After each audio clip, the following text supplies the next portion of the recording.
तो आप सब लोगों का बहुत स्वागत है आज की शाम की भगवत गीता क्लास में। तो हम सब लोग आज कोशिश करेंगे कुछ समझने का भगवत गीता से। भगवत गीता जो भगवान कृष्ण ने अर्जुन को जब कुरुक्षेत्र के युद्ध स्थल में उपदेश दिया था। तो आज का हमारा श्लोक रहेगा 8वें अध्याय का 15वां श्लोक।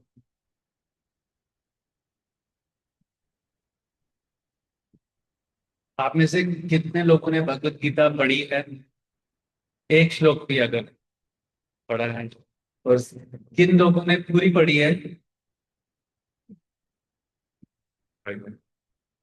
सो तो पहले मैं अब हमारे टेम्पल के अध्यक्ष हृदयेश रामचंद्र प्रभु जी और हृदयेश कमल माधव प्रभु जी का बहुत धन्यवाद करना चाहता हूँ। उन्होंने मुझे ये सेवा दी और आपको सर्व करने के लिए मुझे मौका दिया। और आप सबका बहुत बहुत धन्यवाद कि आप अपना कीमती समय निकाल के यहाँ आए हैं। थैंक यू सो मच आप सबको ये। तो मैं मैं कोशिश करूंगा अपनी तरफ से बेस्ट कि जो हमारी गुरु परंपरा है उसके माध्यम से जो हमने सीखा है उस नॉलेज को, उस ज्ञान को आप तक मैं डायरेक्टली विदाउट एनी ऑल्टरेशन पहुंचा सकूं। तो प्लीज ब्लेस मी। तो आज का हमारा श्लोक है भगवत गीता 8वें अध्याय का 15 श्लोक। जिसको जिसको हम साथ में दोहराएंगे, एक बार साथ में दोहराएंगे। मां पुनर्जन्म। आप अपने फोन पे खोल सकते हैं, आप टाइप करेंगे BG 8.15। BG 8.15 अपने स्मार्टफोन्स का यूज कीजिए। टाइप कीजिए BG स्पेस 8.15। तो उसमें आपको वेदाबेस का एक लिंक मिलेगा। उसमें आपको श्लोक डायरेक्टली खुल जाएगा। उसमें हिंदी में भी है, इंग्लिश में भी है।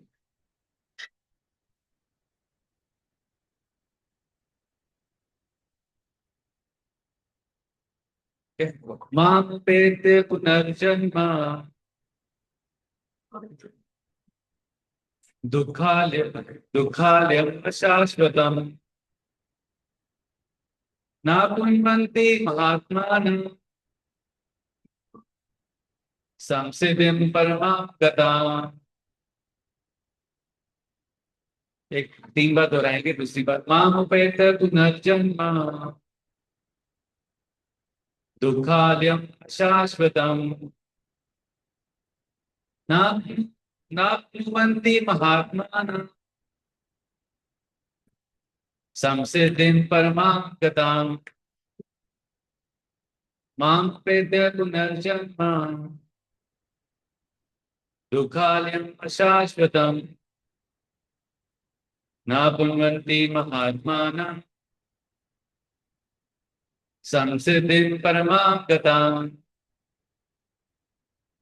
तो इसका जो शब्द अर्थ है ऐसे है। मां मुझको, उपेत्य प्राप्त करके, पुनः फिर, जन्म जन्म, दुख आलयम दुखों के स्थान को, अशाश्वतम क्षणिक, ना कभी, ना कभी नहीं, आप आपनुवंती प्राप्त करते हैं, महात्मा महात्मानम महान पुरुष, समसिद्धि सिद्धि को, परमा परम गताम प्राप्त हुए।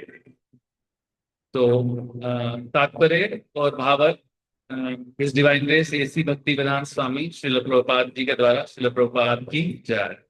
तो इसका तात्पर्य, इसका भावार्थ है, मीनिंग है, मुझे प्राप्त करके महापुरुष जो भक्ति योगी हैं कभी भी दुखों से पूर्ण इस अनित्य जगत में नहीं लौटते, क्योंकि उन्हें परम सिद्धि प्राप्त हो चुकी होती है। तो जो लोग इंग्लिश समझते हैं, after attaining the the great souls who are yogis in devotion never return to this temporary world which is full of miseries because they have attained the highest perfection. So इसका परपोर्ट या तात्पर्य पढ़ते हैं। तो यहाँ पर प्रभुपाद जी इसको एक्सप्लेन करके बताते हैं, क्योंकि ये नश्वर जगत जन्म, जरा तथा मृत्यु के कलेशों से पूर्ण है, अतः जो परम सिद्धि प्राप्त करता है और परम लोक कृष्ण लोक या गोलोक वृंदावन को प्राप्त होता है, वह वहां से कभी वापस नहीं आना चाहता। इस परम लोक को वेदों में अव्यक्त, अक्षर तथा परम गति कहा गया। दूसरे शब्दों में ये लोग हमारी बौद्धिक दृष्टि से परे है और अवर्णनीय है, किंतु ये चरम लक्ष्य है जो महात्माओं का गंतव्य है। महान अनुभव सिद्ध भक्तों से दिव्य संदेश प्राप्त करते हैं, और इस प्रकार वे धीरे धीरे कृष्ण भावनामृत में भक्ति विकसित करते हैं और दिव्य सेवा में इतने लीन हो जाते हैं कि वह ना तो किसी भौतिक लोक में जाना चाहते हैं, यहाँ तक कि वह किसी आध्यात्मिक लोक में जाना चाहते कि वह आध्यात्मिक लोक में जाना चाहते हैं। वे केवल कृष्ण तथा कृष्ण का सामीप्य चाहते हैं, अन्य कुछ नहीं। यही जीवन की सबसे बड़ी सिद्धि है। इस श्लोक में भगवान कृष्ण के सगुणवादी भक्तों का विशेष रूप से उल्लेख हुआ है। ये भक्त कृष्ण भावना अमृत में जीवन की परम सिद्धि प्राप्त करते हैं। दूसरे शब्दों में ये सर्वोच्च आत्माएं हैं। ठीक है, तो अब इसके ऊपर कुछ चर्चा करते हैं। उससे पहले हम अपने गुरु परंपरा और भगवान को प्रेयर करेंगे, ताकि हम जो बोलने जा रहे हैं और आप जो सुनने जा रहे हैं वो हमें समझ आ जाए। ओम अज्ञान तिमिरंधस्य ज्ञानंजना शलाकया चक्षुरुन्मिलितं येन तस्मै श्री गुरुवे नमः। श्री चैतन्य मनोभीष्टं स्थापितं येन भूतले स्वयं रूपः कदा मह्यं ददाति स्वपदान्तिकं। वन्देऽहं श्रीगुरु श्रीयुतापदकमलं श्रीगुरून् वैष्णवांश्च श्रीरूपं साग्रजातं सहगं रघुनाथान्वितं तं सजीवं साद्वैतं सावधूतं परिजनसहितं कृष्णचैतन्यदेवं श्रीराधा कृष्णपादान् सहगन ललिता श्रीविशाखान्वितांश्च। हे कृष्णा करुणा सिंधु दीनबंधु जगतपते गोपेशा गोपिका कांत राधा कांत नमस्तुते। तप्त कांचन गौरांगी राधे वृंदावनेश्वरी वृषभानु सुते देवी प्रणमामि हरिप्रिये। वाञ्छा कल्पतरुभ्यश्च कृपा सिंधु वैव च पतितानां पावनेभ्यो वैष्णवेभ्यो नमो नमः।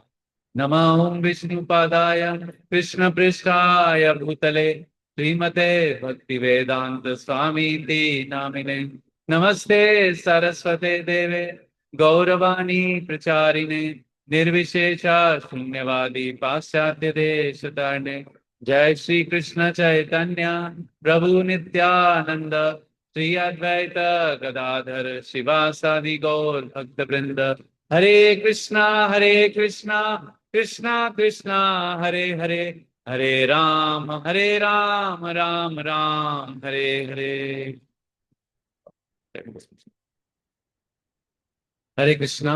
तो हम इस पे कुछ इसको समझने की कोशिश करेंगे कि भगवान ने ये अर्जुन को उपदेश दे रहे हैं यहाँ पर भगवान। तो भगवान अर्जुन को क्या बताना चाह रहे हैं और अर्जुन के माध्यम से हमको क्या बताना चाह रहे हैं। तो यहाँ पे जैसे फर्स्ट शब्द आया था माम, तो माम का क्या मतलब हुआ, मैं। तो उसका मतलब है कि भगवान कृष्ण अर्जुन के सामने खड़े हैं और उसको बोल रहे हैं मैं। तो मतलब वहां एक पर्सन है, वहां कोई ब्रह्म ज्योति नहीं है, वहां कोई परमात्मा नहीं है। वहां पे क्या है, भगवान स्वयं खड़े हैं, मतलब व्यक्तिगत रूप में भगवान खड़े हैं। वो बोलते हैं माम उपेत्य। माम बोलते हैं ना, हमने श्लोक पढ़ा, माम मतलब मैं। तो यहाँ पे भगवान के अलावा किसी और पर्सन का या और किसी ब्रह्म ज्योति का या किसी परमात्मा का रेफरेंस नहीं आ रहा। यहाँ पे भगवान पर्सनल फॉर्म में उसके ऊपर वहां से बता रहे। तो कृष्णा क्या है, he is a person, he has, उनकी बॉडी है जैसे हमारी बॉडी है, ऐसे ही भगवान कृष्ण का भी शरीर है। हमारा शरीर क्या है, पंचभूत से बना है, मन बद बुद्धि अहंकार और पंचभूत से। लेकिन भगवान का शरीर किससे बना है, सच्चिदानंद से। तो उनका शरीर है। और उसके बाद उनका एक, जैसे हम लोगों के अपने घर होते हैं, हमारा होम टाउन होता है, हमारा अलग अलग जगह होती है, ऐसे ही भगवान का भी धाम होता है, दैट इज कॉल्ड, उनका अबोर्ड होता है जहां पे वो रहते हैं। तो और उनके भी रिलेटिव्स होते हैं, जो उनके बहुत क्लोज एसोसिएट्स होते हैं, पार्षद होते हैं, वो उनके रिलेटिव्स होते हैं। तो हम भी भगवान के ही रिलेटिव हैं, लेकिन हम लोग सब कुछ टाइम के लिए यहाँ आ गए अपनी मर्जी से। ठीक है। उसके बाद बताया है उपत्य, मतलब प्राप्त करके। तो भगवान बोलते हैं कि मुझे प्राप्त करके, माँ उपेत्य, मतलब मुझे प्राप्त करके, कि कृष्ण को प्राप्त करना, कि जब कोई मुझे प्राप्त करता है, यहाँ भगवान अर्जुन को बोल रहे हैं कि जब कोई मुझे प्राप्त करता है और मेरे साथ पर्सनली एसोसिएट करता है, मेरे साथ बैठता है, मेरे साथ बात करता है, कब होता है वो? फिर लिखा है माँ उपेत्य पुनर्जन्म। कब होता है? कि जब वो ये शरीर छोड़ता है और जब उसका दूसरा जन्म होता है। लेकिन हमारे सबके जन्म होते हैं, लेकिन हमें पता है कि जन्म के बाद फिर दोबारा भी जन्म होता है। लेकिन यहाँ भगवान बोल रहे हैं माम उपेत्य पुनर्जन्मन जन्म, मतलब अगर कोई मुझे प्राप्त कर लेता है इस जन्म में, इस पर्टिकुलर जन्म में, जिस बॉडी में आप अभी हैं, वो बोल रहे हैं कि अगर इस जन्म में कोई मुझे प्राप्त कर लेता है तो उसका पुनर्जन्म नहीं होता। तो वो कहाँ जाता है? वो बोल रहे हैं वो मेरे धाम में वापस आ जाता है। ठीक है। उसके बाद और उसका दोबारा कोई भी जन्म नहीं होता, वो मेरे पास आ जाता है, मतलब जैसे हम, वो उसका दोबारा जन्म नहीं।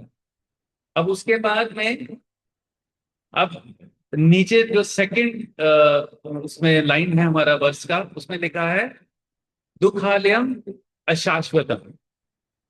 दुखालयम अशाश्वतम। अब आलयम क्या होता है? प्लेस। आलयम मीन्स प्लेस। तो दुखालयम क्या हुआ? दुखों का प्लेस। तो भगवान ने ये वर्ल्ड बनाया, तो भगवान ने इसको इसको क्वालिफाई कैसे किया? दुखालयम, मतलब ये मेरे दुखों का घर बनाया। तो इसीलिए बोला कि क्योंकि आप अभी दुखों के घर में हो, अगर आप मुझे प्राप्त कर लोगे तो आपका दोबारा जन्म नहीं होगा, और इस जन्म के बाद आप मेरे पास आ जाओगे। अच्छा है ना? Very good plan. तो उसके बाद लिखा है दुखालय अशाश्वत। तो इसको थोड़ा डिस्कस करते हैं।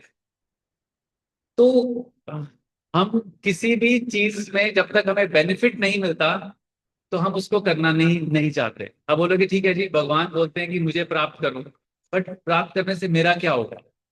ठीक है, आपने बोल दिया जन्म नहीं होगा, तो हम उसको समझते हैं, समझने की कोशिश करते हैं। तो हमने देखा है कि अगर हम श्रीमद् भगवत गीता के 13 अध्याय के 9वें श्लोक को पढ़ते हैं, उसमें बताते हैं भगवान इंद्रियार्थेषु वैराग्यम अनंकार एव च जन्म मृत्यु जरा व्याधि दुख दोषान दर्शनम। मतलब वो बोलते हैं कि ये जो मटेरियल वर्ल्ड मैंने बनाया है, इसमें 4 तरीके के दुख हैं। कौन कौन से दुख हैं? पहला दुख है बर्थ। आप में से किस किस को लगता है कि बर्थ दुख है? या किसको नहीं लगता है कि जो जन्म होता है तो वो दुख है? हैंड रेज कर सकते हैं कि जन्म दुख है या नहीं है? जन्म दुख है।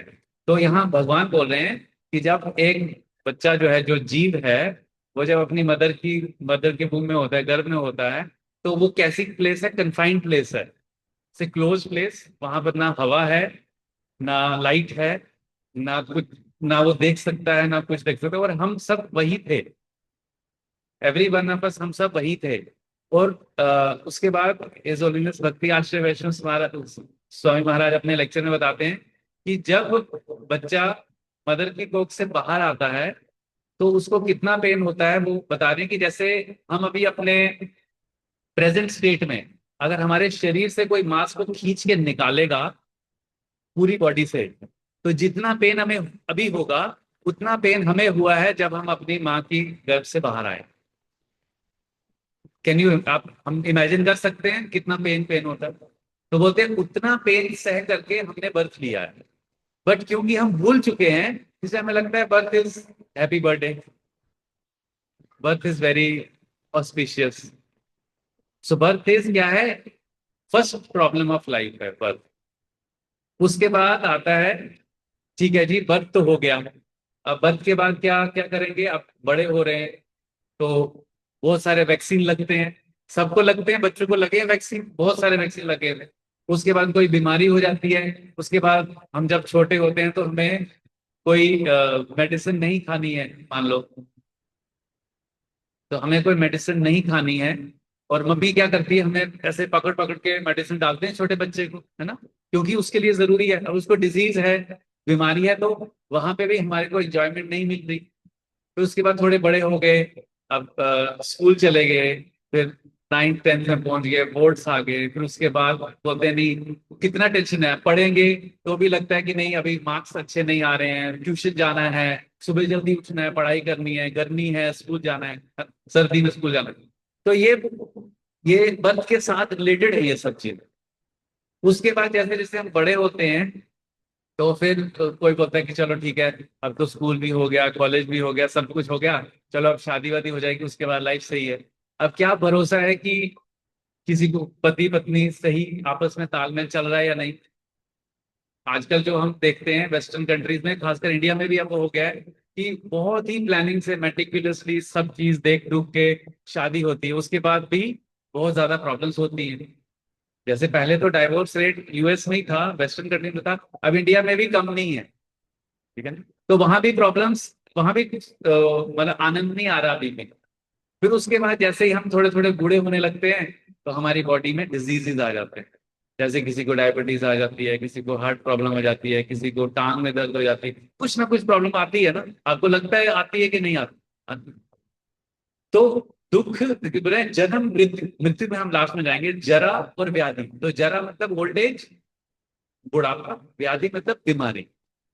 तो बीमारी सबके साथ होती है, बचपन से लेकर चाहे हम किसी भी एज में हैं, तो बीमारी रहती है, मतलब आएगी चली जाएगी।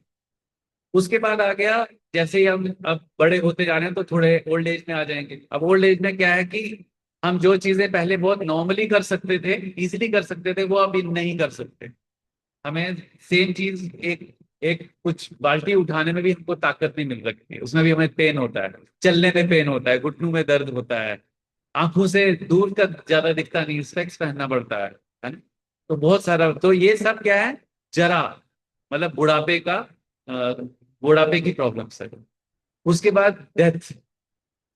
आप में से किसको लगता है कि डेथ बहुत बड़ी प्रॉब्लम है? क्योंकि डेथ के बाद हमें हमें तो पता नहीं रहता है कि हुआ क्या। तो डेथ प्रॉब्लम है या नहीं है?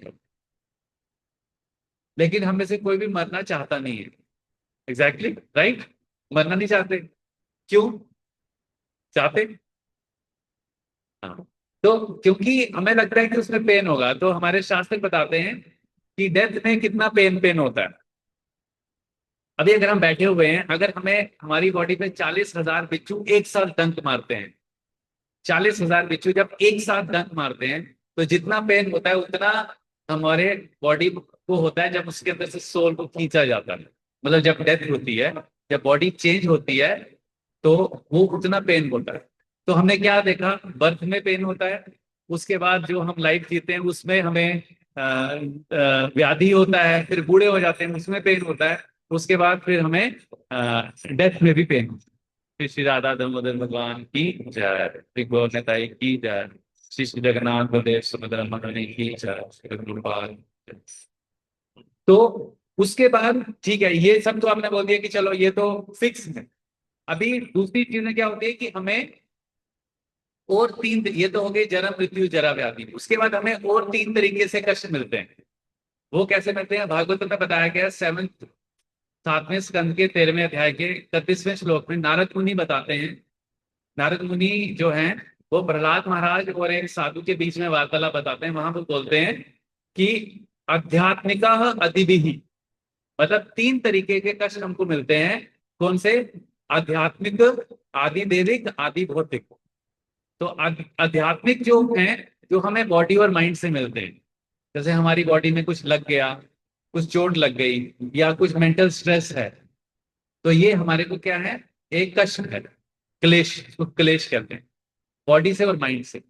दूसरा आ गया आदि देविक, जो कि हमें दूसरों से मिलते हैं, जैसे हमारी सोसाइटी से, कम्युनिटी से, देश से, ना, दूसरों दूसरे लोगों से जो हमें क्लेश मिलते हैं, वो हो गया आदि देविक।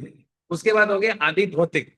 आदि भौतिक जैसे अभी गर्मी हो रही है, तो उससे हमको कष्ट हो रहा है, सर्दी होती है तो कष्ट होता है, या कहीं अर्थक्वेक आ जाता है तो उससे कष्ट होता है, या कहीं पे बाढ़ आ जाती है तो उससे कष्ट होता है ना। तो ये तीन थे, तो 7 तरीके के हमें कष्ट मिलते हैं इस बॉडी को प्राप्त करने के बाद। कौन कौन से? जन्म, मृत्यु, जरा, व्याधि, आदि दैविक क्लेश, आदि भौतिक क्लेश, आदि आत्मिक क्लेश। अब ये तीन, जो ये जो 7 प्रॉब्लम्स हैं, इसको सॉल्व करने के लिए ही भगवान श्री कृष्ण जो है वो अर्जुन को बताते हैं कि माम उपेत्य पुनर्जन्म, ना, कि अगर तुम मेरे को प्राप्त करोगे, माम उपेत्य पुनर्जन्म दुखालयम अशाश्वतम, तो जो ये दुखालय मैंने बनाया है, जिसके ऊपर हमने दुख अभी हमने चर्चा की, तो ये दुख से तुम निकल जाओ। ठीक है। और फिर उसके बाद लिखा है दुखालयम, तो बोला, अब बोला अशाश्वत। आप में से कोई बोलेगा ठीक है, हमें कोई ज्यादा प्रॉब्लम नहीं हो रही, हमारे पास बहुत पैसा है, हमें गर्मी नहीं लगती, ठीक है, बर्थ क्या क्या है, चलो हम बर्थ तो भूल गए, बर्थ हम भूल गए, हमें याद नहीं, डेथ का जब देखेंगे आएगी तो देखेंगे, ठीक है। उसके बाद डिजीज जो है, बहुत पैसा है, अच्छे अच्छे डॉक्टर के पास जाएंगे, अच्छे अच्छे डॉक्टर के पास जाएंगे, अब जो भी कुछ प्रॉब्लम आएगी हम उसको सॉल्व कर लेंगे। लेकिन भगवान बोलते हैं दुखालयम अशाश्वतम। अशाश्वतम मतलब शाश्वत क्या होता है? जो एटर्नल, जो शाश्वत है। अशाश्वत मतलब टेम्परेरी। तो उन्होंने बोला कि आप चाहे किसी भी कंडीशन में आ जाओ, वो हमेशा वैसा नहीं रहेगा, वो टेम्परेरी है। आप अपने को ये कोशिश करो कि नहीं, मेरा, मैं जिस जो लाइफ में अभी जी रहा हूँ या जी रही हूँ, वो लाइफ मेरी फिक्स रहे, वैसा बोले, वैसा भी बहुत पॉसिबल नहीं है। हमने देखा है जब हम छोटे थे, तो हम छोटे बच्चे थे, तो उस बॉडी की अलग प्रॉब्लम थी, फिर जब टीन एज में आए तो उस बॉडी की अलग प्रॉब्लम थी, यंग एज में आए तो अलग प्रॉब्लम है। तो हमेशा टेम्परेरी है, सब कुछ बदल रहा है ना। हम वही हैं, हम एज ए सोल हम वही हैं, लेकिन हमारा शरीर बदल रहा है, हमारा बॉडी चेंज हो रहा है, और उसके साथ साथ में, और हम देखते हैं आज से 50 साल पहले अगर हम देखते हैं, तो जो जो स्ट्रेस लेवल इंसान का आज से 50 साल पहले था, उससे अभी 200 टाइम्स स्ट्रेस लेवल बढ़ गया है। पहले क्या था? 50 या 100 साल पहले ज्यादातर लोग गवर्नमेंट जॉब करते थे, अपना सुबह 8 बजे जाते थे, 2 बजे घर आ जाते थे, अपना आराम से घर में बैठ के गरम गरम पिज्जा खाते थे। आजकल क्या है, 12-13 घंटे अगर काम नहीं किया तो भी लग रहा है कि काम नहीं किया अभी तक, है ना, ये सब है। तो वो बोले कि अगर हम ये भी चाहें कि हम यहाँ रह लें, ठीक है, अभी हमें ह्यूमन बॉडी मिल गई, अब यही रहे बस, ठीक है, लेकिन वो भी नहीं है, वो बॉडी भी चेंज होती है। भगवान गीता के 2.13 में बोलते हैं देहिनोस्मिन यथा देहे कौमारम यौवनम जरा। तो हमारी बॉडी में फेजेस आते हैं, जैसे पहले हम शिशु होते हैं, फिर हम टीनेज में आते हैं, फिर हम यौवन में आते हैं, यूथ में आते हैं, फिर बड़ा, ऐसे करते करते हमारी लाइफ भी में भी जो हमारा बॉडी है वो भी टेम्परेरी है, वो भी चेंज हो रहा है, हर क्षण चेंज हो रहा है। अगर हम किसी से मिलने जाते हैं, 10 साल बाद किसी से मिलते हैं, बोलते हैं अरे तू तो बहुत बदल गया, बिल्कुल, होता है ना, क्यों? वो नहीं बदला, उसका बॉडी बदल गया, क्योंकि बॉडी टेम्परेरी है। तो भगवान यहाँ पे इसलिए बता रहे हैं कि दुखालयम तो है ही, लेकिन अशाश्वतम भी है, मतलब टेम्परेरी है सारा। और अगर हैप्पीनेस भी आएगी ना, मान लो आप बोलोगे नहीं, इतना हम सैडिस्ट नहीं बनेंगे, कि हैप्पीनेस तो है, कहाँ पे है हैप्पीनेस? मान लो कहीं किसी का बर्थडे है, पिज्जा खा लिया तो हैप्पीनेस है, नई गाड़ी ले ली हैप्पीनेस है, किसी की शादी हो गई तो हैप्पीनेस है, किसी के घर बच्चे का बर्थ हो गया तो हैप्पीनेस है, लेकिन टेम्परेरी है। कैसी है? अशाश्वत है, थोड़ी देर के लिए। तो बोलते हैं कि जो हैप्पीनेस थी टेम्परेरी है, तो बोलते हैं कि प्रभुपाद जी अपने लेक्चर में बताते हैं कि जो जो जब हम अ, अ, दुख को दुख को अनुभव नहीं करते हैं, तो हम उसको परसीव करते हैं कि वो सुख है, वो हैप्पीनेस। सो एक्चुअली दुखालयम ही है, लेकिन जब दुखालयम थोड़ा कम हो जाता है तो हम उसको परसीव करते हैं कि वो सुखालयम बन गया। तो जस्ट कहते हैं कि मतलब इस तरीके से समझ सकते हैं कि नॉन एग्जिस्टेंस ऑफ दुख इज हैप्पीनेस, इस तरीके से।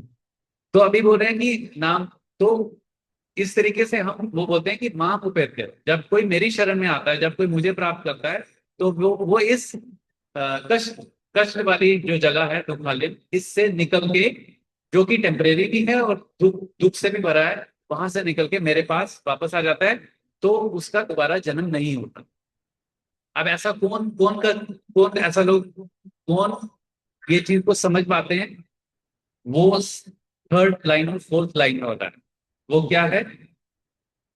वो हम उसको अभी अभी हम सर सब में पढ़ा था कि ना ना प्नुवन्ति महात्मनि। ये जो महात्मा लोग हैं, अब महात्मा जब हम शब्द सुनते हैं तो क्या कौन सा नाम हमारे माइंड में पहले आता है? महात्मा गांधी। और कौन आते हैं? महात्मा बोला तो महात्मा मतलब कौन सा फिगर सामने आता है? तो महात्मा का बोला गया है कि कोई भी जो पॉलिटिशियंस हैं या कोई भी लीडर्स हैं, उनको हम महात्मा नहीं बोल सकते। तो महात्मा एक ऐसा व्यक्ति है जिसको अपने जीवन का लक्ष्य समझ आ चुका है। उसको ये पता चल गया है कि मेरे लाइफ का गोल क्या है। अगर उसको ह्यूमन लाइफ मिला है तो उसके लाइफ का गोल क्या है कि उसको भगवान को प्राप्त करना है। जैसे भगवान ने हमारा माम उपैत्य मतलब मेरे को प्राप्त कर लेता है। तो कोई भी ऐसा व्यक्ति जो ये समझ चुका है कि उसके जीवन का लक्ष्य भगवान को प्राप्त करना है, वो महात्मा कहलाता है। ठीक है। और वो महात्मा कैसे बनता है कि जब वो किसी महात्मा के संपर्क में आता है। जब वो किसी महात्मा के संपर्क में आता है तो उस महात्मा से सुनता है। यहाँ पर प्रभुपाद जी ने परपोर्ट में लिखा है, महात्मा अनुभव सिद्ध भक्तों से दिव्य संदेश प्राप्त करते हैं और इस प्रकार का धीरे धीरे कृष्ण भावना अमृत में भक्ति विकसित करते हैं। तो कोई भी व्यक्ति हो, चाहे हम आप हो, हम अगर किसी महात्मा व्यक्ति के संपर्क में आके उसके वचन को सुन के उसको अपने जीवन में उतार उतार पाते हैं तो हम महात्मा बन सकते हैं। तो रियल महात्मा वो व्यक्ति है जो कि अपने जीवन की सिद्धि को प्राप्त करता है। और जीवन की सिद्धि को प्राप्त करने के लिए लास्ट में बताते हैं सम सिद्धि परम गता कि वो क्योंकि उस जो वो इसलिए महात्मा कहलाता है क्योंकि उसने अपने जीवन की परम सिद्धि को प्राप्त कर लिया होता है। और जीवन की परम सिद्धि क्या है? भगवान कृष्ण को प्राप्त करना। तो हम जब हम बड़े हो रहे होते हैं या जैसे जो बच्चा होता है उसको क्या बोला जाता है कि तू अभी तू बड़ा हो जा, तू स्कूल जा, फिर तू पढ़ाई करेगा, तू कॉलेज जाएगा, फिर तेरी जॉब लगेगी, फिर तेरी शादी हो जाएगी, फिर तेरी लाइफ सेटल हो जाएगी। तो इसको परम सिद्धि बोला जाता है भौतिक दृष्टि से। बट ये परम सिद्धि नहीं है। ये एक तरीके की सिद्धि हो सकती है कि भौतिक दृष्टि से प्रोग्रेस करना या भौतिक दृष्टि से अपने को एक स्टेटस पे लेके आना। लेकिन जो मनुष्य शरीर मिला है उसके लिए भगवान बोलते हैं कि उसकी सिद्धि तब है जब जब वो जीव जो है वो भगवान को प्राप्त कर लेगा। अदरवाइज क्या है? श्रम एव ही केवलम। श्रम मतलब जो भी उसने एक्टिविटी अपनी पूरी लाइफ में की वो क्या है? श्रम। श्रम मतलब हार्ड लेबर, जिसका उसको बेनिफिट नहीं मिलेगा। हम ऐसा देख सकते हैं ना कि जो चीज जैसे अ, बच्चा है छोटा, उसने एबीसी पढ़ा, का का पढ़ा, बड़ा हो गया, फिर उसने बहुत अच्छे अच्छे मार्क्स लिए 10th 12th में, फिर उसने अपनी डिग्री की, फिर उसके बाद एमटेक किया, आईटेक किया, डॉक्टर बना, वटेवर जो भी प्रोफेशनल डिग्री वो कर लिया। फाइनली वो बहुत बड़ा इंजीनियर, डॉक्टर, साइंटिस्ट बन गया। लेकिन फाइनली जब उसकी मृत्यु हुई और उसको मान लो सौभाग्य से उसको मनुष्य जीवन दोबारा मिल गया, तो क्या वो सारी डिग्रीज उसके साथ जाएंगी? वो डिग्री बॉडी की है। तो यहाँ पर भगवान बोल रहे हैं कि जो यहाँ जीव के, तो we are not this body, we are, हम क्या है? सोल, हम आत्मा है। हम इस शरीर में हैं। हम ये शरीर नहीं है, हम इस शरीर में हैं। तो इस ये जो आत्मा है इसकी जो सिद्धि है, इसके लिए जो सिद्धि है वो है भगवान को प्राप्त करना। तो श्री चैतन्य चरित्रामृत में कृष्णदास कविराज गोस्वामी महाराज बोलते हैं कि जीवे रस स्वरूप है कृष्ण नित्य दास। कि हमारा एज ए इंडिविजुअल जीव आत्मा, हमारा जो बेसिक नेचर है वो क्या है? भगवान की सेवा करना। तो जब हम भगवान की सेवा करते हैं तो हम भगवान को प्राप्त कर सकते हैं। जब हम भगवान को प्राप्त कर सकते हैं तो हम भगवान के धाम को प्राप्त कर सकते हैं। जब हम भगवान के धाम में चले जाते हैं तो भगवान यहाँ बोलते हैं कि उस व्यक्ति का दोबारा जन्म नहीं होता। और वो ये जो दुखालयम ये जगह है जिसमें अभी हम हैं, इससे वो निकल के मेरे धाम में इटरनली जाता है। उसका उसको कभी वापस नहीं नहीं आना पड़ता है। तो इस तरीके से हम इसको समझ सकते हैं। तो और इसमें लास्ट में बताया गया है कि जो जैसे हमने ये देखा कि बहुत सारे ऐसे हम एक्टिविटीज करते हैं कि जैसे जैसे पूजा पाठ करते हैं, या कोई दान पुण्य करते हैं, या कुछ सोशली अच्छा काम करते हैं, तो उसका हमें क्या बेनिफिट मिलता है? हमें पुण्य मिलते हैं। अगर हम बुरा काम करते हैं तो उससे हमें पाप लगता है। तो पाप और पुण्य जब तक हमें मिल रहा है, हम अच्छा काम करके पुण्य कमाते हैं, तो भी हमें शरीर दोबारा मिलता है, क्योंकि उस पुण्य को भोगने के लिए बॉडी चाहिए। किसी को ज्यादा ज्यादा ऐश्वर्य इस लाइफ में, उसको बहुत धन मिल रहा है, मतलब उसने पुराने जन्म में बहुत पुण्य कर्म किए हैं, तो उसको भगवान अभी बहुत कुछ दे रहे हैं। और अगर किसी व्यक्ति को बहुत कष्ट मिल रहा है, वो भी उसके अपने पास्ट जो जो उसके जन्म है उसमें जो उसने पाप कर्म किए तो उसका फल पा रहा है ना। तो चाहे हम पुण्य कर रहे हैं या पाप कर रहे हैं, उससे क्या होता है कि जब हमारा जन्म होता है, जब हमारी मृत्यु होने के बाद जब दोबारा जन्म होता है, तो हम भगवान के पास नहीं जाते, इस भौतिक जगत में दोबारा वापस आ जाते हैं, इस वर्ल्ड में, इस मटेरियल वर्ल्ड में, जिसको दुखालयम बोला गया है शाश्वत, उसमें वापस आ जाते हैं। तो हम ऐसा क्या कर सकते हैं कि हम ना पाप करें और ना पुण्य करें? कुछ ऐसा रास्ता तो दिया होगा कि अब भगवान ने जब बोला कि अगर आप पुण्य करोगे तो भी जन्म लेना पड़ेगा, पाप करोगे तो भी जन्म लेना पड़ेगा, तो फिर करें क्या? तो उसके लिए भगवान ने बोला है कि अगर आप सभी कार्य मेरे को सेंटर मान के करते हो, मेरे लिए करते हो, तो वो किस में आता है? अकर्म में आता है। वो भक्ति में आ जाता है। तो वैसे कर्म करने में ना पाप लगता है और ना पुण्य लगता है। तो जब हम ऐसे कर, जैसे आज की डेट में अगर कोई किसी को आज समझ आ गया कि हाँ, अभी मुझे ना पाप करना है ना पुण्य करना है, आज मैंने सोच लिया कि आज से मुझे पाप पुण्य दोनों में से कुछ नहीं करना है, तो मेरे को एक्टिविटी तो करनी है, क्योंकि जब तक मैं इस बॉडी में हूँ मुझे एक्शन तो करना है, कुछ ना कुछ कर्म करना है।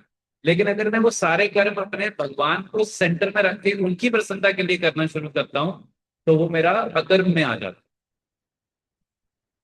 उसके बाद जैसे ही मैं अकर्म करता हूँ, तो मेरे अंदर मेरे पाप और पुण्य की जो बैलेंस शीट है वो नेगेटिव होने लगती है, मतलब कम कम होने लगती है, जीरो की तरफ जाने लगती है। और जैसे ही वो जीरो में आ जाती है, तो हम हमारी चेतना शुद्ध होती है। और उसके बाद जो भी हम एक्टिविटीज करते हैं, वो सब भगवान की प्रसन्नता के लिए होती है। तो इस तरीके से, और इस तरीके से हम भगवान, फिर उसके बाद हम जो भी एक्टिविटी करते हैं, जब हम भगवान की प्रसन्नता के लिए करते हैं, तो फाइनली हम क्या करते हैं कि भगवान को समझने की कोशिश करते हैं, क्योंकि भगवान हमसे हमारे हर एक्शन से प्रसन्न होते हैं। जो भी हम करते हैं, जैसे मान लो फॉर एग्जाम्पल, आप अगर ऑफिस जा रहे हैं, ठीक है, अब ऑफिस जाना एक क्या है? एक कर्म है। अब ऑफिस जाना है, लेकिन ऑफिस जाने का पर्पस क्या है? अगर हम ये सोच के जाते हैं कि मुझे ऑफिस जाना है और पैसा कमाना है और मुझे लाइफ एंजॉय करनी है, तो उसमें अगर हम पुण्य करेंगे, जो हम अच्छा काम करेंगे, तो हमें उसका पुण्य फल मिलेगा। और अगर कोई बुरा काम करेंगे तो उसका पाप फल मिलेगा। लेकिन अगर हम ये इस कॉन्शियसनेस से ऑफिस जाते हैं और काम करते हैं कि नहीं, मेरी ये ड्यूटी है, मुझे अपनी फैमिली को सपोर्ट करने के लिए ऑफिस जाना है, कमाना है, और जो भी जो भी बचेगा, जो भी मेरे पास कुछ धन आएगा, उसका मैं कुछ पार्ट भगवान की सेवा में लगाऊंगा। तो ये क्या हो गया? अकर्म आ गया। अकर्म में हो गया, ना ये पाप में आया ना ये पुण्य है। अब जैसे माता जी लोग, जब आप घर में कुकिंग करते हैं, है ना, तो आप अगर ये समझ के करते हैं कि नहीं, मेरे को अपने हस्बैंड के लिए कुकिंग करनी है, या मेरे को बच्चों के लिए करनी है, वो एक थॉट है, ठीक है, उसमें आपका कभी कभी मन नहीं भी करेगा, नहीं आज नहीं बनाना, आज फाइटिंग हो गया तो आज खाना नहीं मिलेगा। लेकिन अगर ये कॉन्सेप्ट होगा कि भगवान को भोग लगाने के लिए मुझे घर में भोग बनाना है, तो वो पूरी एक्टिविटी, वो भोग बनाने की, सब्जी लाने से लेकर उसको काटने से लेकर पकाने से लेकर पूरा ऑफर करने तक की, वो सारी एक्टिविटी भक्ति में आ। तो हम अपनी same day to day activities को भी भगवान की सेवा में लगा सकते। उसके बाद जो मेन चीज हमें, जैसे भगवान ने जो यहाँ बताया कि मेरे को प्राप्त करना, वो हमारा गोल है। तो इस पर्टिकुलर एज में, कलयुग में, भगवान चैतन्य महाप्रभु, आप वहां देख सकते हैं, जो हाथ ऐसे ऊपर खड़े करके हैं दोनों, श्री चैतन्य महाप्रभु और नित्यानंद जी। तो चैतन्य महाप्रभु इस भगवान कृष्ण के अवतार हैं, मतलब भगवान कृष्ण हैं स्वयं। और वो 534-35 साल पहले उन्होंने मायापुर नवद्वीप में अवतार लिया, भक्त के रूप में अवतार लिया, ताकि सिखाने के लिए कि भक्ति कैसे करनी चाहिए। तो उन्होंने उन्होंने हमें सिखाया कि अगर हम सिर्फ भगवान का, जो भगवान का नाम है, जो भगवान का नाम है, अगर हम वो ध्यान पूर्वक और श्रद्धा पूर्वक भगवान का नाम लेते हैं, कौन सा नाम है? हरे कृष्णा कृष्णा कृष्णा हरे हरे, हरे राम राम राम हरे हरे। तो जब हम ये भगवान का नाम निरंतर लेते हैं, अटेंटिवली, श्रद्धा पूर्वक ये नाम लेते हैं, तो हमारे अंदर जो भी हमारे अंदर अवगुण है, जो भी हमारे अंदर द्वेष है, लोगों के प्रति ईर्ष्या है, क्रोध है, काम है, लोभ है, मत्सर्य है, ये सारी हमारे अंदर जो अवगुण है, वो धीरे धीरे खत्म हो जाता है। तो चैतन्य महाप्रभु जो उन्होंने जो शिक्षा बताया कि होता है चेतो दर्पण मार्जन, कि हमारे चित्त, जो हमारा सोल है, हमारा कॉन्शियसनेस है, उसका मार्जन होता है। जैसे बर्तन को मांजते हैं ना रोज, जब गंदा हो जाता है खाना पका के, तो उसको जब मांजते हैं तो वो साफ हो जाता है। तो ऐसे ही जब हम निरंतर भगवान का नाम लेते हैं बहुत अटेंटिवली, तो हमारे जो कॉन्शियसनेस है, जो चेतना है, उस पर जो अभी कवरिंग है, क्योंकि हमें लगता है कि नहीं, ये चीज मेरे लिए इंपॉर्टेंट नहीं है, भगवान को प्राप्त करना is not the goal of life, मेरे लिए तो पैसा कमाना गोल ऑफ लाइफ है। तो वो हमारी कॉन्शियसनेस में, क्योंकि धूल जमी हुई है, इसलिए हम ऐसा सोचते हैं। तो जैसे जैसे हम भगवान का नाम लेते जाते हैं, तो हमारी चेतना शुद्ध होती है, और हमें भगवान में बहुत ज्यादा, भगवान के नाम में, भगवान के बारे में सुनने में, भगवान के बारे में बताने में, भगवान का नाम लेने में, इन सब में हमें रुचि डेवलप होती है, रुचि जागृत होती है। जैसे आप लोग यहाँ आए हैं, तो आप लोगों को रुचि जागृत हुई है, तभी तो आप आए हैं बैठे। अदरवाइज कितने लोग बाहर रोड पे चल रहे हैं अपना, मान लो मंदिर के अंदर आते भी हैं तो गोविंदा में अपना खा के चले जाते हैं, या बाहर से खिचड़ी खा खा के चले जाते हैं। लेकिन बहुत ही कम लोग हैं जो अंदर आते हैं, अंदर आके भी कुछ लोग दर्शन करके चले जाते हैं। आपने देखा होगा, अभी आधा घंटा पहले कितने सारे लोग थे, अभी आप कुछ गिने हुए लोग बचे हैं। तो ये हमारे अंदर, क्योंकि हमारा, आप यहाँ रेगुलर आते हैं, आपने सुना है, भगवान के दर्शन करें, तो आप सबका जो शुद्ध चेतना की शुद्धि हो रही है, दैट इज द, वो उसका प्रूफ है कि आप यहाँ पर बैठे हैं, सुन रहे हैं। तो जब हम इस प्रोसेस को कंटिन्यू करते हैं, भगवान के बारे में सुनते हैं, भगवत गीता पढ़ते हैं, भगवान की गुण के बारे में सुनते हैं, भगवान की लीलाओं को पढ़ते हैं, एक दूसरे के साथ डिस्कस करते हैं, तो हमारे हमारे को भगवान में रुचि प्राप्त होती है, रुचि जागृत होती है। और उससे क्या होता है कि हम भगवान को समझ पाते हैं, और फिर यही श्लोक आ जाता है, माँ पैत्या पुनर्जन्म, ना, दुखालय में चाहते। तो फाइनली, क्योंकि हम उनको समझ पाते हैं, भगवान को समझ पाते हैं, तो उसकी वजह से हम हम उनके धाम में वापस चले जाते हैं। और उससे क्या होता है कि हम ये जो birth, death, old age, disease, आध्यात्मिक क्लेश, आदि भौतिक क्लेश, आदि दैविक क्लेश, इन सब से छूट छूट जाते हैं। तो हमने शुरू में बात की थी कि हमें ये सब करने के लिए बेनिफिट चाहिए ना, तो इससे बड़ा बेनिफिट क्या है? आपको लगता है इससे और कोई बड़ा बेनिफिट है? और जिसने ये संसार बनाया वो खुद बोल रहा है, वो व्यक्ति खुद बोल रहा है कि मैंने ऐसा ही बनाया है, मिजरीज वाला बनाया है।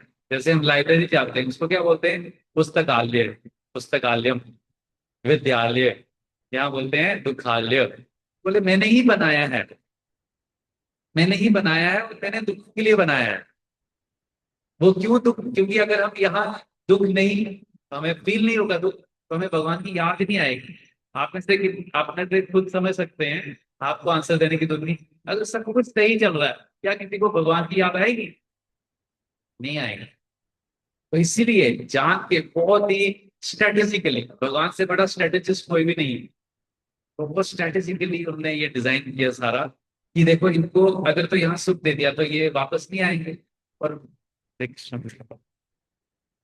तो ये वापस नहीं आएंगे, और वापस नहीं आएंगे तो यहाँ पे दुखालय में सड़ते रहेंगे। तो उन्होंने हमें बताया कि अगर आप मेरे पास आओगे, तो यहाँ ये जो सारी प्रॉब्लम्स, मैंने 7 प्रॉब्लम्स डिस्कस की, इससे निकल जाओगे। तो ये बेनिफिट हमको मिलता है भगवान के बारे में सुनने से, भगवान का नाम लेने से, भगवान के बारे में बताने से, भगवान के बारे में बोलने से, और भगवान का नाम लेने से। तो आप सबसे एक हम्बल रिक्वेस्ट है, आप लोग सब लोग जो यहाँ आते हैं, तो आप यहाँ आ रहे हैं, बस आपको एक चीज अपनी लाइफ में ऐड करना है कि आपको रोज सुबह उठ के या पूरा दिन में 24 घंटे में भगवान की का ये जो महामंत्र है जो अभी हम गा रहे हैं, हरे कृष्णा कृष्णा कृष्णा हरे हरे, हरे राम राम राम हरे हरे, इसका एक माला का जप करेंगे। ये बेनिफिट तो आपको बता दिए, है ना। बेनिफिट तो आपने सारे सुन लिए कि क्या बेनिफिट है उसके। तो जब हम एक अभी हम एक माला से शुरू करेंगे तो हमारे अंदर एक इच्छा जागृत होगी, हाँ चलो भगवान का नाम तो ले रहे हैं, कम से कम 108 बार तो हम भगवान का नाम ले लेंगे दिन में। फिर धीरे धीरे करते करते हमारी और रुचि बढ़ेगी, फिर हमें और मन करेगा, जैसे जैसे वो मार्जिन होता जाएगा, तो जैसे जैसे हमें और मन करेगा। जैसे हम लोग जो जो इस्कॉन में हैं, हम लोग कम से कम 16 माला का जप करते हैं सुबह। तो ऐसा नहीं कि हम लोग फ्री हैं, तो हमारे पास कोई काम धाम नहीं है तो हम माला करते रहते हैं पूरा दिन। तो मैक्सिमम लोग जो है वो वर्किंग हैं। तो मैक्सिमम लोग वर्किंग है, मैं भी वर्किंग हूँ। मेरा 5 डेज का वर्किंग रहता है, मंडे टू फ्राइडे। तो सुबह 10 बजे से लेकर सात रात के 7:30 8 बजे तक जॉब रहती है। लेकिन हम क्या करते हैं, सुबह जल्दी उठते हैं, क्योंकि हम जो भी डिवोटीज हैं उनको ये जब हमें ये बहुत भी कॉन्फिडेंस आ जाता है ना सुन के, जब हम भगवान के बारे में सुनते हैं तो हमें कॉन्फिडेंस आता है कि भगवान ने बोला तो पक्का होगा। जब भगवान बोल रहे हैं, जब आप मेरा नाम लोगे, मेरे बारे में सुनोगे, मेरे बारे में बताओगे, तो तुम मेरे पास आ जाओगे और ये सब प्रॉब्लम से तुम्हारी छुट्टी हो जाएगी। तो इसी इसी कॉन्फिडेंस, इसी फेथ को लेकर हम भगवान का नाम लेते हैं। तो थोड़ा जल्दी उठते हैं सुबह, जल्दी उठते हैं ताकि हमारा पूरा टाइम हम मैनेज कर पाए। तो आप भी ऐसा कर सकते हैं, स्टार्ट करते हैं, एक माला से स्टार्ट कर सकते हैं या 2 माला से स्टार्ट कर सकते हैं, धीरे धीरे उसको इंक्रीज कर सकते हैं। जैसे जैसे आपका टेस्ट बढ़ेगा, आपको खुद ही मन करेगा कि हाँ मेरे को और नाम लेना चाहिए। बहुत ही सिंपल है। हम हम चाहे नहाए हैं नहीं नहाए हैं कुछ नहीं कर रहे हैं, हम हम भगवान का नाम ले सकते हैं, हम भगवान का नाम माला पे ले सकते हैं। ठीक है। हरे कृष्णा। श्रील प्रभुपाद की जय। आपका कोई अगर कोई क्वेरी हो या कुछ क्वेश्चन हो आप पूछ सकते हैं, आई ट्राई टू आंसर।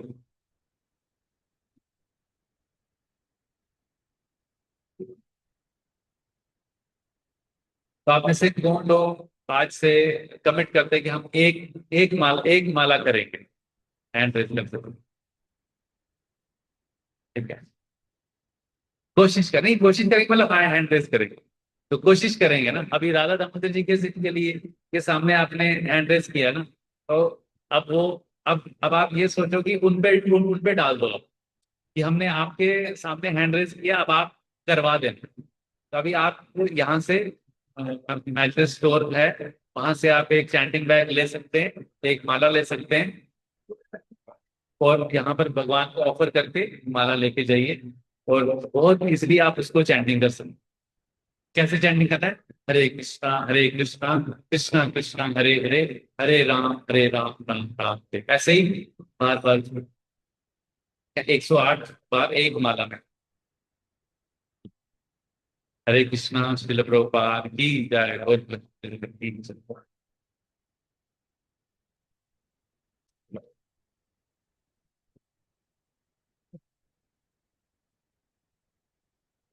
और